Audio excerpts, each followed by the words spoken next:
The flight from Nairobi to Busan had barely reached cruising altitude when the woman in seat 18A quietly removed her wedding ring and slipped it into the pocket of her cardigan. Across the aisle, a flight attendant noticed the movement, but said nothing. The woman wasn't trying to hide a marriage. She was trying to hide fear. Every few minutes she glanced toward the business class curtain, as if expecting someone to step through it. When the beverage cart stopped beside her, she forced a smile and asked for only water. A young male flight attendant leaned down politely.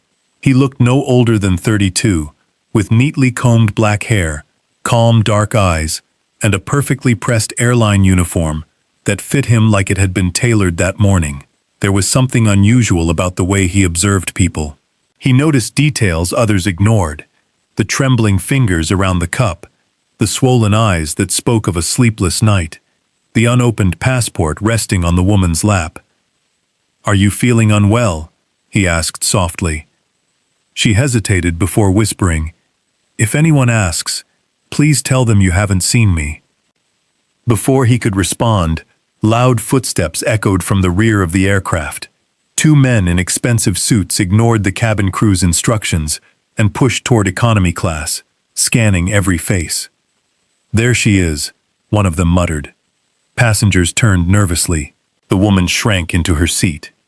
The flight attendant stepped forward, blocking the aisle with surprising confidence. "I'm sorry, gentlemen.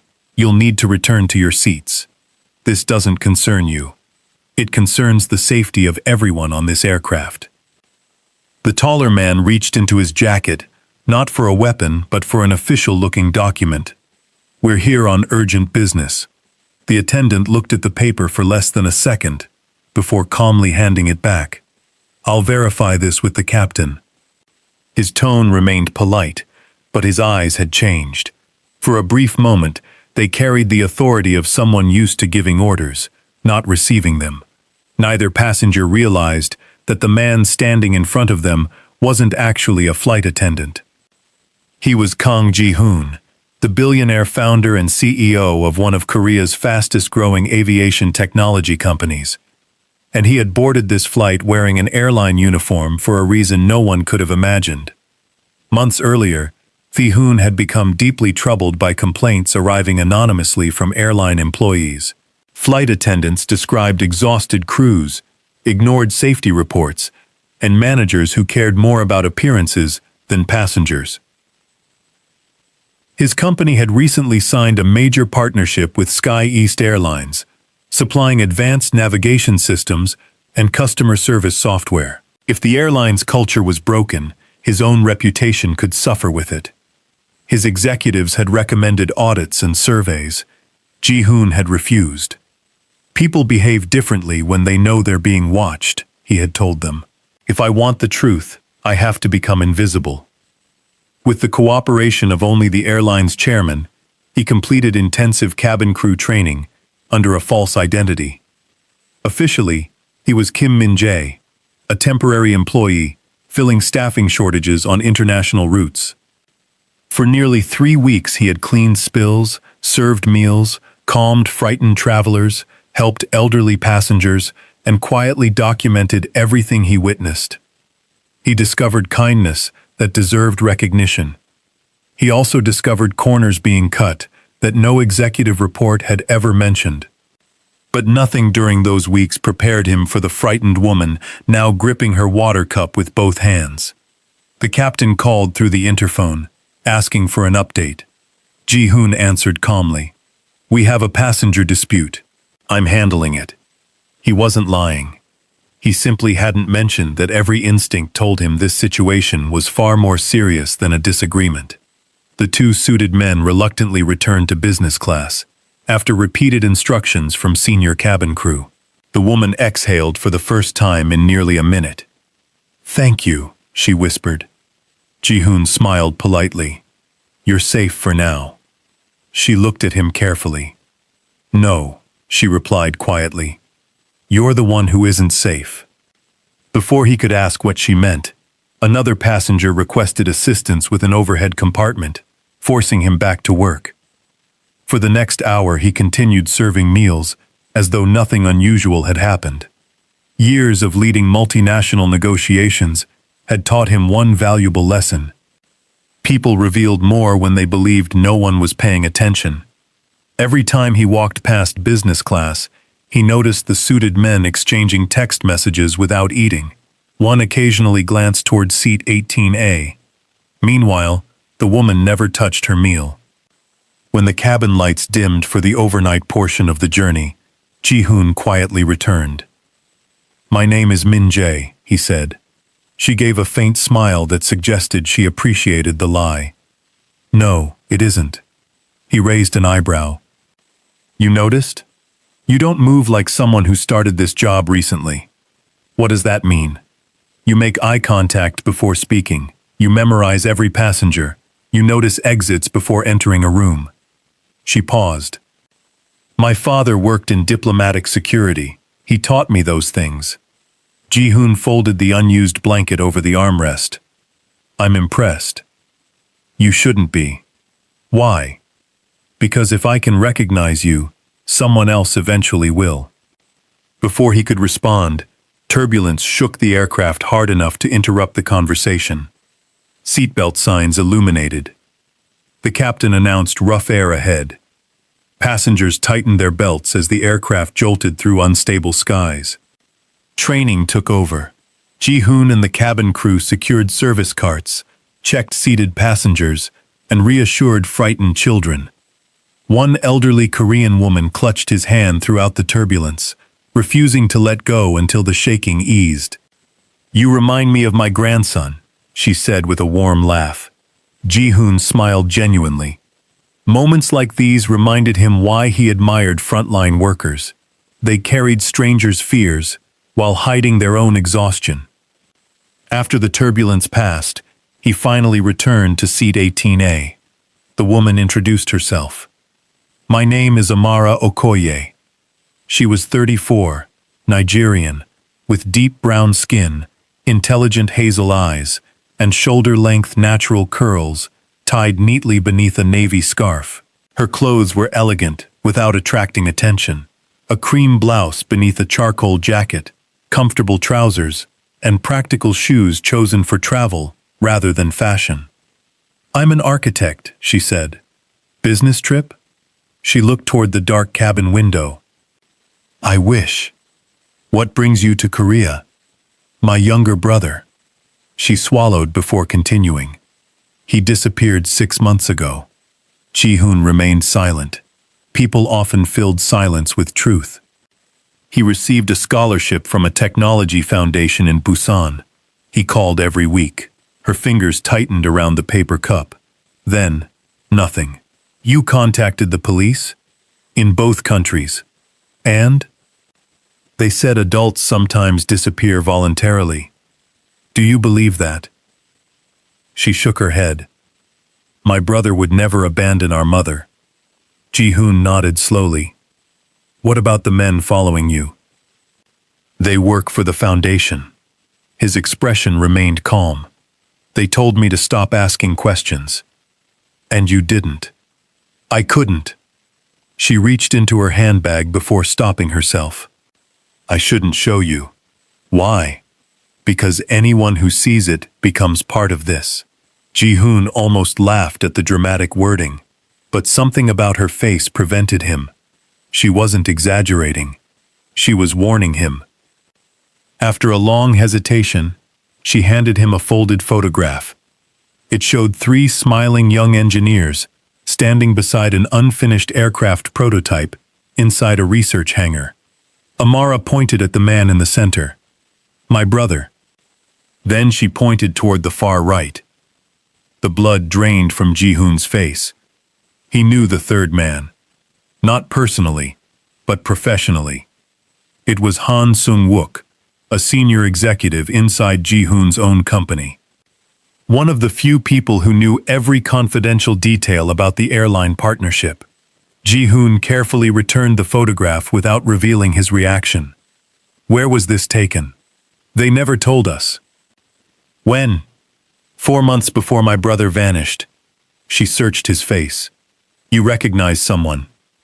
He forced himself to remain composed. "I've seen one of them before." "I knew it." Her voice almost broke. "I knew someone was lying." Before Ji-hoon could answer, the interphone chimed again. The chief purser requested all available crew near the forward galley. Duty came first. As he walked away, his thoughts raced faster than the aircraft itself. If Han Sung-wook was connected to the missing engineer, then this was no longer simply the desperate search of a worried sister. It reached into the highest levels of the company Ji-hoon had spent 15 years building. And for the first time since putting on the borrowed airline uniform, he wondered whether the greatest danger on this flight wasn't sitting among the passengers. It might be waiting for him on the ground in Korea. The announcement for breakfast came just as the first hint of dawn stretched across the horizon beyond the aircraft windows. Most passengers stirred awake slowly, rubbing tired eyes and adjusting blankets. The calm atmosphere inside the cabin contrasted sharply with the storm growing inside Kang Ji-hoon's mind. He prepared coffee beside the other attendants, while replaying every detail of the photograph Amara had shown him. Han Sung-wook was not just another executive. He had helped negotiate international partnerships, supervised research teams, and had unrestricted access to sensitive company projects. If his connection to Amara's missing brother was innocent, there had to be an explanation. But if it wasn't, Ji-hoon refused to jump to conclusions. He had built his company by trusting evidence, not suspicion. Still, he couldn't ignore the uneasy feeling settling in his chest. As he delivered breakfast trays through economy class, one of the suited men from business class stopped him near the galley. "You seem unusually interested in that Nigerian passenger." Ji-hoon smiled politely. "All passengers receive the same attention." "I don't think so. I'm simply doing my job." The man studied him for several seconds. "What did she tell you?" Ji-hoon answered without hesitation. "That she wanted extra tea." The man's expression remained unreadable before he nodded and walked away. It was a small exchange, but it confirmed something important. They were watching not only Amara, they were watching anyone who spoke to her. When the passengers finished breakfast, Ji-hoon quietly found Amara standing near the rear galley, stretching her legs. "You shouldn't stay alone," he said. She gave a tired smile. "I've been alone for months. You know those men won't stop." "I know." She reached into her handbag again, this time producing a small notebook with worn edges. "My brother mailed this to our mother 3 weeks before he disappeared." Ji-hoon accepted it carefully. Inside were rough engineering sketches mixed with handwritten notes. Most of the pages contained harmless calculations. Then one sentence caught his attention. "If anything happens to me, don't trust the people who keep talking about Project Horizon." Ji-hoon slowly looked up. "What is Project Horizon?" "I don't know." "Did your brother ever mention it?" "He said he was helping improve aircraft safety." She paused. Then, during his last phone call, he sounded frightened. "What did he say?" "He asked me a strange question." She looked down, remembering every word. "If someone offered you success by hiding the truth, would you accept it?" "What did you tell him?" "I said no amount of success is worth losing yourself." She smiled sadly. He laughed, but it wasn't a happy laugh. Before Ji-hoon could respond, another attendant called him back to duty. The aircraft had begun its descent toward Busan. The coastline slowly appeared beneath the clouds, glittering under the morning sun. Passengers fastened their seatbelts. Phones remained in airplane mode. Conversations quieted. Only Amara seemed unable to relax. She kept looking toward the business class cabin. The suited men never looked away from her. The aircraft landed smoothly. Applause broke out among a few travelers, while others immediately reached for their bags. Ji-hoon helped elderly passengers disembark first. He deliberately delayed Amara by assisting a family with small children, hoping the men following her would leave the aircraft before she did. His plan almost worked. Almost. The moment Amara stepped into the jet bridge, both men appeared behind her. "Miss Okoye." She froze. Passengers flowed around them. One man lowered his voice. "Our director would appreciate a conversation. I've answered your questions. You've asked too many of your own." Ji-hoon stepped forward. "Is there a problem?" The taller man smiled without warmth. "No problem." He produced another identification card. "We represent Daehan Innovation Foundation." Amara folded her arms. "If that's true, why do you keep changing your story?" Neither man answered. Airport security officers approached after noticing the growing crowd. Instantly, both suited men became polite. "We'll speak another time." They walked away without another word. Amara released the breath she had been holding. "They'll be waiting outside." Ji-hoon looked toward the terminal exit. "They probably will." She searched his face. "You still haven't told me who you really are." He hesitated. Every instinct told him to reveal his identity. But weeks of undercover work had taught him another lesson. Once people knew power stood beside them, they acted differently. "I'll tell you when the time is right." She nodded, though disappointment flickered across her face. "I hope there is a right time." Outside the airport, rain had begun falling in gentle sheets. Passengers hurried toward taxis and buses. The two suited men stood beneath the terminal awning, pretending to check their phones while watching every exit. Ji-hoon made a quick decision. "Come with me." She looked surprised. "Why?" "I know another way out." Using an employee corridor, he led her through service elevators and maintenance hallways known only to airport staff. Within minutes, they emerged in a quieter parking area behind the terminal. A taxi waited nearby. Before Amara climbed inside, she turned toward him. "I don't even know your real name." "You'll know soon." She studied him carefully. "I believe you're trying to help me." "I am." "But you're hiding something." "Yes." She gave a faint smile. "So am I." The taxi disappeared into morning traffic. Ji-hoon watched until it vanished. Only then did he remove the airline identification badge from around his neck. His undercover assignment was officially over. Or at least it should have been. Instead of returning to Seoul with the airline executives scheduled to meet him later that afternoon, he drove directly to Orion Aero Technologies' Busan Research Campus. The headquarters overlooked the harbor, its mirrored glass reflecting ships moving slowly across the water. Employees greeted him with deep bows the moment they recognized him. "Welcome back, sir. It has been 3 weeks. We've prepared today's executive meeting." Ji-hoon nodded politely while walking through the lobby. He noticed something unusual. Conversations stopped as he passed, not out of respect, out of nervousness. Inside the executive conference room, Han Sung-wook stood confidently beside a presentation screen. A man in his late 40s, sharply dressed, with silver-framed glasses and an easy smile, Han had earned a reputation for solving impossible business problems. "President Kang," he said warmly, "we missed you. I've been busy." "I heard your undercover experiment went well." Ji-hoon smiled. It was educational. The meeting began immediately. Financial reports, expansion plans, international contracts. Everything appeared perfectly normal. Too normal. Near the end of the meeting, Han projected photographs of a new aviation research partnership. One image flashed briefly across the screen. Ji-hoon recognized the laboratory instantly. "The same one from Amara's photograph," he interrupted. "When was this taken?" Han glanced back casually. "About 7 months ago." "Who worked there?"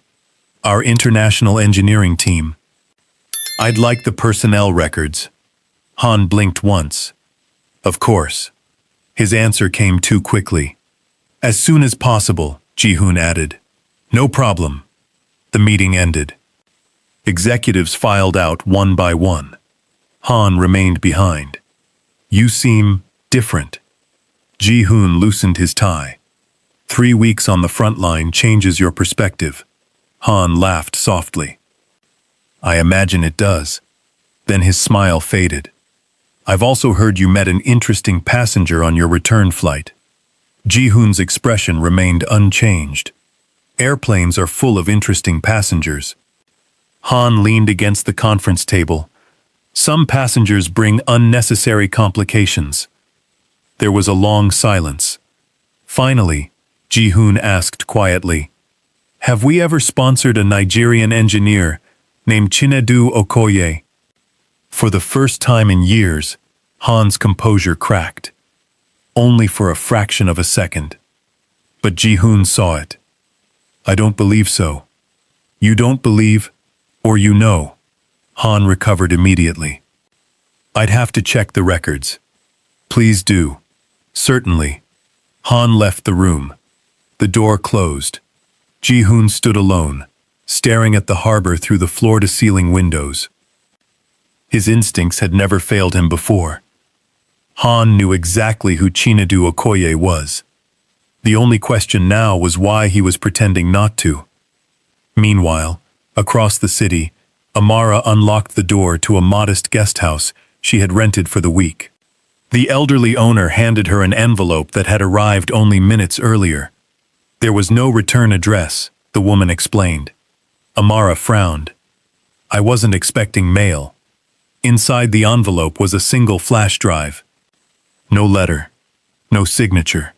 Only 5 words written neatly on a folded piece of paper. Trust no one at Orion. Her hands trembled as she looked toward the rain-covered window. Someone knew she had arrived in Korea. Someone was watching. And someone wanted her to uncover a truth that powerful people were willing to protect at any cost. Amara locked the guest house door twice before placing the flash drive on the small wooden table. She stared at it without touching it.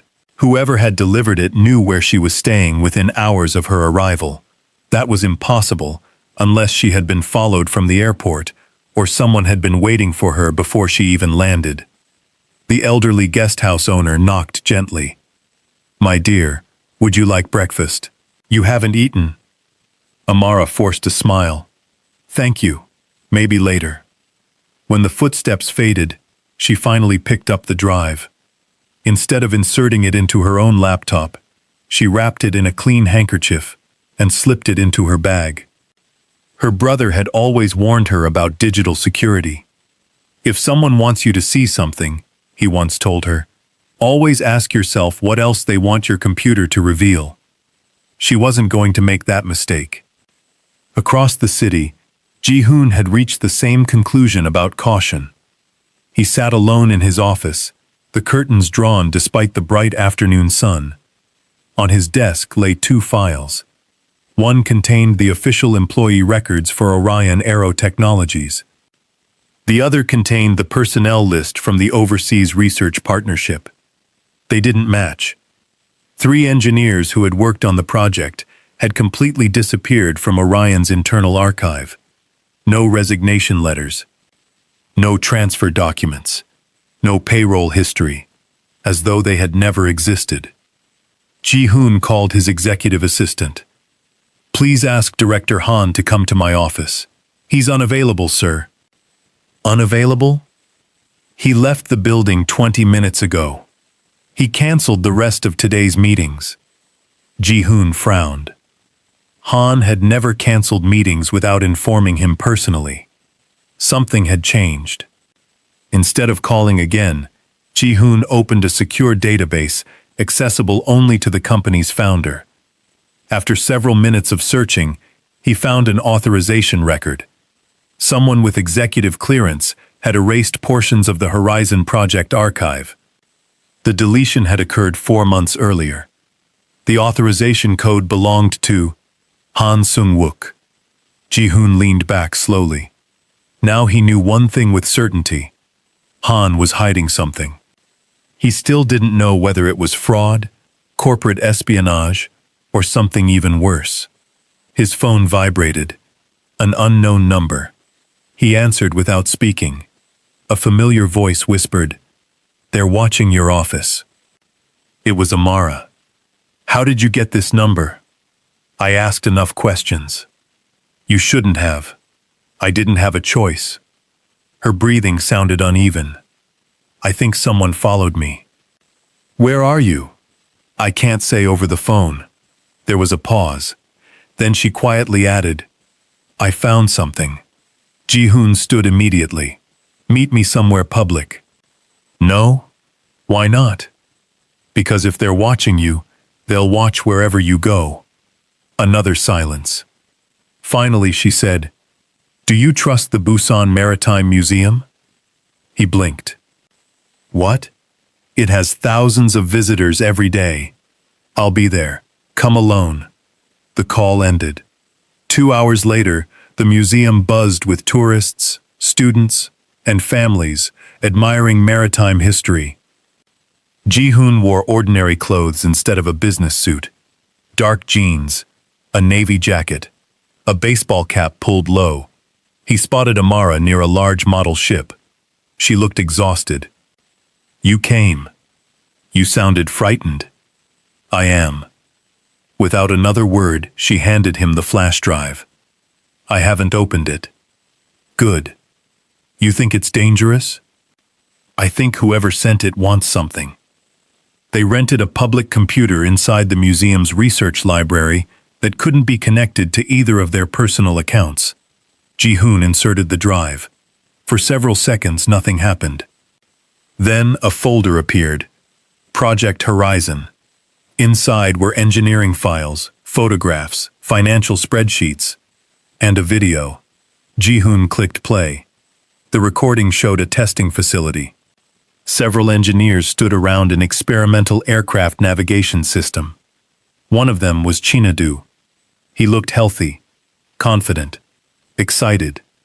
Another voice spoke from behind the camera. "If these fault reports become public, the certification process stops." A second man answered. "Then they won't become public." The camera shifted. Only part of the speaker's face appeared. Not enough for identification. But the voice, Ji-hoon froze. He knew it. He had heard it almost every day for years. Han Sung-wook. The recording continued. Chinadu stepped forward. "We can't ignore this." Someone off camera replied sharply. "You've already signed the confidentiality agreement." "I signed to protect innovation." Chinadu's voice remained steady. "Not to endanger passengers." The video ended abruptly. Amara covered her mouth. "My brother knew." Ji-hoon nodded slowly. "He discovered something." "What kind of fault?" "I don't know yet. But whatever it was, someone believed it should stay buried." Neither of them noticed the man watching through the library window. He quietly took photographs before disappearing into the crowd. Ji-hoon copied the files onto an encrypted company drive. "We need to verify these." Amara looked at him. "You still haven't told me who you really are." He looked around the nearly empty library. There was no point hiding it anymore. "My name isn't Kim Min-jae." "I know. I'm Kang Ji-hoon." Her expression didn't change. She simply waited. "I'm the founder and CEO of Orion Aero Technologies." For several seconds she said nothing. Then she quietly stood. "You work for the people who made my brother disappear." "No.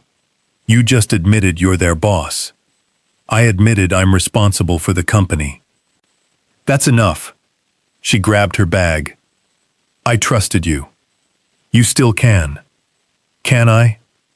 Her voice remained calm, but disappointment weighed every word. "If your executive is involved, then that means he answered to someone. I never approved anything illegal, but it happened under your name." Ji-hoon had no answer, because she was right. Whether he knew or not, the responsibility ultimately reached him. She turned to leave. He didn't stop her. He knew forcing trust would destroy it completely. As Amara disappeared into the crowd, Ji-hoon remained standing beside the computer screen. For the first time since founding Orion, he questioned whether he had become so focused on growth that he had stopped seeing what was happening inside his own company. If you were in Ji-hoon's position, would you protect your company's reputation first, or expose the truth, even if it destroyed everything you had built? Share your thoughts in the comments before the story continues. That evening, Ji-hoon drove alone to Orion's oldest research facility on the outskirts of Busan. Most employees had already gone home. Only a handful of engineers remained. He entered the archive room using his founder's security clearance. Rows of locked cabinets stretched across the dimly lit room. After searching for nearly an hour, he found a storage box labeled simply H17. Inside were printed maintenance reports, test results, meeting minutes. Then one sealed envelope marked Final Safety Review. The signature page was missing. The conclusion page had been torn out, but the remaining documents revealed enough. During prototype testing, engineers had repeatedly warned that the navigation software could produce incorrect positioning data under rare atmospheric conditions. The risk was small, but real. One handwritten note stood out. Recommendation: delay certification until software revision is complete. Someone had written across it in thick black ink. Rejected. No explanation. No signature. Ji-hoon's hands tightened around the file. His phone rang again. This time it was Orion's head of internal security. "Sir?" His voice sounded tense. "We have a problem." "What happened?" "Director Han never went home." "What do you mean?" "His company vehicle was found abandoned near the industrial port." "And Han?" "He's missing." Ji-hoon ended the call without another word and drove straight toward the industrial port. The streets were slick from an evening rain, their reflections stretching across the pavement like broken mirrors. By the time he arrived, flashing police lights painted the warehouses in blue and red. Han Sung-wook's company sedan sat exactly where it had been reported, parked beside an abandoned shipping dock. The driver's door was unlocked. His phone was still inside the car. So was his briefcase. Nothing had been stolen. That detail bothered Ji-hoon more than anything else. People who disappeared voluntarily did not usually leave behind everything they needed. A detective approached him. "President Kang?" Ji-hoon nodded. "We've searched the surrounding area." "Any sign of Director Han?" The detective shook his head. "Only security footage." "What does it show?" "His car arrived just after 6 this evening. And he got out." "Was he alone?" The detective hesitated. "No." Ji-hoon's expression sharpened. "Who was with him?" "We're still enhancing the footage." "Can I see it?" A portable monitor had been set up inside a police van. The video quality was poor, but it revealed enough. Han stepped from his car carrying a thick document folder. Seconds later, another vehicle entered the frame. A tall figure wearing a hood climbed out. The person's face remained hidden, but Han did something unexpected. He bowed, not casually, respectfully, as though greeting someone with greater authority. The footage ended, moments later, when both figures walked beyond the camera's range. Ji-hoon replayed the clip twice. Han rarely bowed that deeply, even during meetings with government officials. Whoever that person was, Han feared, or respected, them. His phone vibrated again. It was Amara. "I think someone broke into my room. Are you inside?" "No." "Good. I came back from buying dinner and found my suitcase open." "Was anything taken?" "I don't think so." "What about the flash drive?" "You have that." "The notebook?" "I still have it." She lowered her voice. "They didn't steal anything. They searched." Exactly. Ji-hoon looked back toward the police tape. Don't return there tonight. Where am I supposed to go? He paused. I know someone. Within an hour, Amara arrived at the quiet home of Professor Yoon Hee-jin, a retired aerospace engineer in her late 60s, who had once mentored Ji-hoon before Orion existed. She welcomed Amara warmly, without asking unnecessary questions. If Ji-hoon trusts you, she said, pouring hot tea, then you have a place here. The professor lived simply. Her shelves were filled with technical journals, family photographs, and handmade pottery instead of expensive decorations. Amara relaxed for the first time since arriving in Korea. Meanwhile, Ji-hoon carried the recovered Horizon documents to Professor Yoon's study. She adjusted her glasses and began reading. After 20 minutes, she removed them slowly. Where did you find these? In Orion's archives. I hoped I'd never see these papers again. Ji-hoon stared at her. You've seen them before? She nodded. I was asked to review this project years ago. You never told me. I wasn't allowed. By whom? The board. Ji-hoon's face hardened. The board knew? They knew there was disagreement. She folded her hands carefully. But not everyone agreed on what should happen next. Amara leaned forward. My brother believed the project wasn't safe. Professor Yoon looked at her gently. Your brother was one of the brightest engineers I ever met. Amara's eyes widened. You knew Chinedu? He challenged everyone. The professor smiled sadly. He wasn't rude. He simply refused to stay silent when something felt wrong. Ji-hoon spoke quietly. So the safety issue was real. Yes, but how serious? Professor Yoon sighed. The software wasn't guaranteed to fail. It could have worked perfectly for years, but under rare conditions. The navigation system might calculate an incorrect position, Amara whispered. And someone wanted to ignore that. Professor Yoon nodded. Because delaying certification would have cost billions. Silence settled over the room. Ji-hoon felt the weight of every decision he had made while expanding Orion. He had demanded rapid innovation. He had celebrated impossible deadlines. He had rewarded executives who delivered results. He had never asked whether those results had come at the cost of honesty. Professor Yoon reached for another document. There's something else. She unfolded a faded meeting attendance sheet. Several names appeared. Han Sung-wook, Professor Yoon, senior engineers, government observers. Then one name Ji-hoon never expected, Kang Dae-sung, his father. Ji-hoon stared at the page. My father attended Horizon meetings? Professor Yoon nodded slowly. He invested in Orion before the company became successful. I knew that. He also remained one of the company's largest shareholders. Ji-hoon looked confused, but he retired years ago. He retired publicly. The professor hesitated. He never completely stepped away. Ji-hoon struggled to process the information. His relationship with his father had grown distant long before Orion became successful.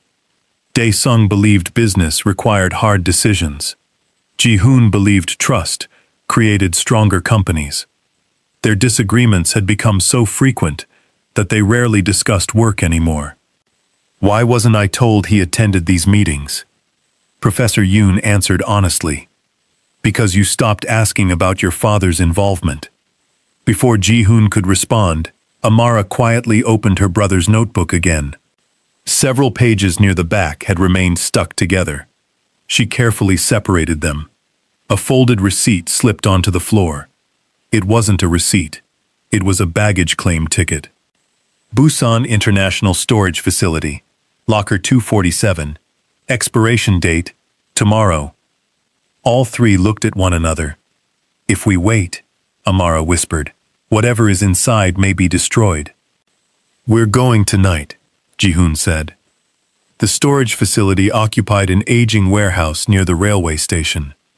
Open 24 hours a day, it rented secure lockers to travelers. Most customers had already left for the evening. The elderly clerk barely looked up as Ji-hoon paid for temporary access. Locker 247 stood near the back wall. Amara inserted the claim ticket. The lock clicked open. Inside sat a medium-sized black backpack. Nothing else. Her hands trembled as she unzipped it. Inside were neatly organized folders, a tablet computer, and a sealed envelope addressed in Chinedu's handwriting. For my sister.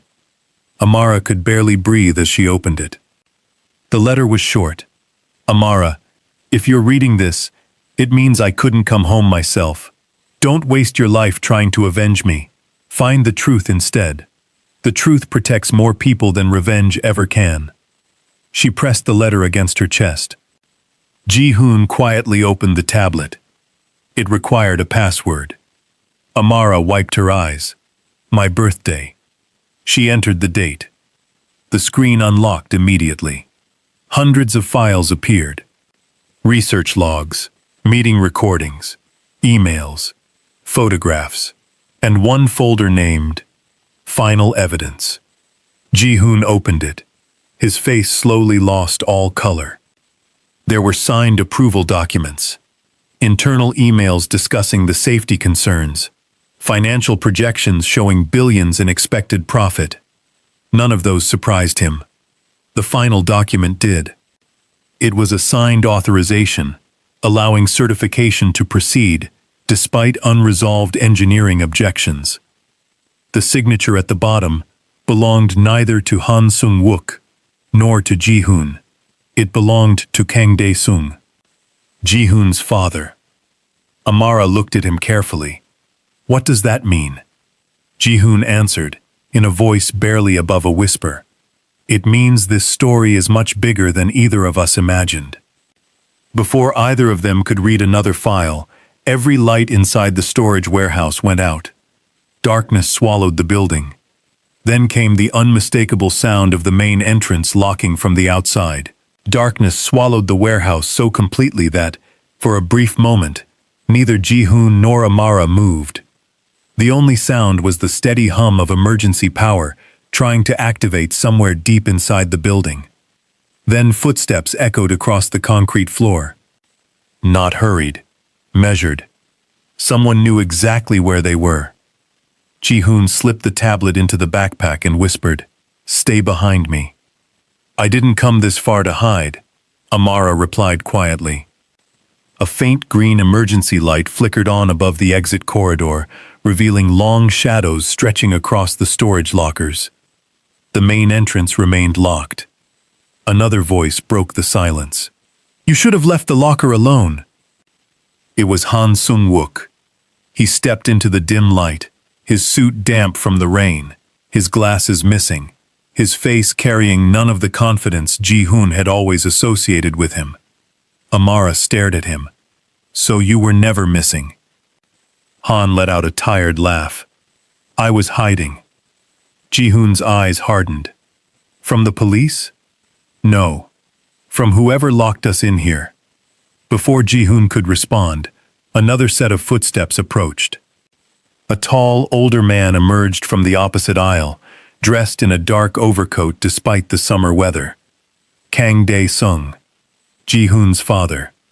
For several seconds, father and son simply looked at one another. Amara instinctively tightened her grip on the backpack. Dae-sung's expression remained calm. "I told you years ago that curiosity can destroy a company," Ji-hoon answered quietly.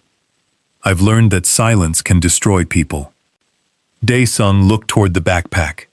"Give me the files." "No, they don't belong to you. They belong to every passenger who ever trusted Orion." The older man's face remained unreadable. "You still think business is built on ideals, and you still think it survives without them." Han stepped between them. "Please, both of you." Ji-hoon turned sharply. "You erased records." "Yes." "You lied." "Yes." "You let everyone believe Chinedu disappeared because he walked away." Han lowered his head. "I did." Amara's voice shook. Why? Han looked directly at her. Because I thought I was preventing something worse. She stared at him in disbelief. My brother vanished. I know. My mother cries every day. I know. You destroyed our lives. Han closed his eyes. And I've regretted it every day. Ji-hoon stepped closer. Then tell us the truth. For the first time, Han spoke without protecting anyone. When the safety issue was discovered, the board split into two groups. One wanted to delay certification. The other feared bankruptcy. He glanced toward Daesung. The investors believed Orion would collapse if Horizon failed. Daesung interrupted. We had thousands of employees depending on us. And millions of passengers depending on you, Ji-hoon replied. Han continued. Chinedu refused to approve the software. He prepared evidence. He planned to report everything to the regulators. Amara whispered. So you stopped him? Han shook his head immediately. No. I begged him to wait. He refused. What happened next? Han's voice became almost inaudible. The night before he disappeared. He never arrived at our meeting. Ji-hoon frowned. You weren't the last person to see him. No. Who was? Han slowly looked toward Kang Daesung. Silence answered before words did. Ji-hoon felt years of admiration for his father begin to crumble. Dad. Daesung didn't deny it. I met him. What happened? He demanded the project be suspended. And? I refused. Did you threaten him? No. Did you hurt him? No. Amara stepped forward. Then where is my brother? The older man looked at her with genuine sorrow. I don't know. No. She shook her head. Not anymore. You know something? I know what happened after our meeting. Everyone waited. He left carrying copies of every document he could gather. He said the truth would protect future passengers. Daesung looked down. I never saw him again. Ji-hoon searched his father's face. For the first time in his life, he believed him. Before anyone could speak again, the warehouse doors burst open. Police officers rushed inside with flashlights. The detective from the port led the team. Nobody move. Within minutes, the building was brightly lit again. The detective looked around. I've been looking for all of you. Ji-hoon frowned. What happened? We found new evidence. He held up a weathered notebook recovered from an abandoned apartment rented under a false identity. It belonged to Chinedu Okoye. Amara's breathing stopped. The detective continued. He wasn't kidnapped. He went into hiding. She stared at him. That's impossible. He believed someone would destroy the evidence before regulators could investigate. So he disappeared willingly? To protect the documents. Amara shook her head. Then why didn't he contact us? The detective answered softly. Because he intended to. He opened the notebook. According to his final entries, he developed a serious illness while hiding. He died alone before he could deliver the evidence. Amara covered her face. For months she had imagined countless terrible possibilities. None had prepared her for this. Her brother had not abandoned her. He had spent his final days protecting strangers he would never meet. Ji-hoon gently placed a hand on her shoulder. She didn't speak. She simply cried quietly, holding the letter Chinedu had written months earlier. The following weeks transformed Orion completely. Ji-hoon voluntarily submitted every Horizon document to aviation regulators. He held a public press conference. He accepted responsibility for the company's failures, not because he had ordered the cover-up, but because he had created an environment where executives believed hiding problems would protect success. Certification for the navigation system was suspended. Every affected customer received full transparency. Independent engineers were invited to review every stage of development. Several executives resigned. Others faced criminal investigations for destroying records and obstructing regulators. Han Sung-wook pleaded guilty to document tampering. The court recognized that he had eventually cooperated fully and helped recover critical evidence, but it also held him accountable for years of deception. Before beginning his sentence, Han asked to meet Amara one last time. "I don't expect forgiveness." She looked at him calmly. "I'm not ready to forgive. I understand. But I hope one day you'll remember that your brother never stopped believing people could choose to do the right thing." She said nothing, but she no longer looked at him with hatred, only sadness. Ji-hoon's conversation with his father proved even harder. They met in the quiet garden behind the family home. Neither man spoke for several minutes. Finally, Dae-sung broke the silence. "I thought I was protecting what we built," Ji-hoon answered. "You protected buildings. You forgot about people." The older man nodded slowly. "I did. For years I measured success by numbers. I never asked what those numbers cost." He removed his position as Orion's largest shareholder and stepped away from every remaining influence over the company. It could not erase the past, but it was the first honest decision he had made in years. Several months later, Orion established the Chinadu Okoye Engineering Fellowship, offering scholarships to young innovators from across Africa and Asia who demonstrated both technical excellence and professional integrity. Amara attended the opening ceremony in Busan. She stood before a room filled with students carrying the same curiosity her brother once had. Ji-hoon invited her to speak. She unfolded Chinadu's final letter. Instead of reading all of it, she shared one sentence. "The truth protects more people than revenge ever can." The room remained quiet long after she finished. When the ceremony ended, Ji-hoon and Amara walked along the harbor, where cargo ships drifted slowly toward the open sea. "You know," she said with a small smile, "I still haven't asked why a billionaire pretended to be a flight attendant." Ji-hoon laughed for the first time in what felt like months. "I wanted to understand what people experienced when nobody important was watching." "And did you?" "I learned something better." "What?" "That titles don't reveal character." She smiled. "And uniforms don't either." He nodded. "If I hadn't worn that uniform, I never would have met you." Amara looked across the water. "My brother would probably say he planned that. I think he'd say we simply made the right choices after meeting." For a while they stood in comfortable silence, watching an airplane climb into the evening sky. Neither of them could change the past.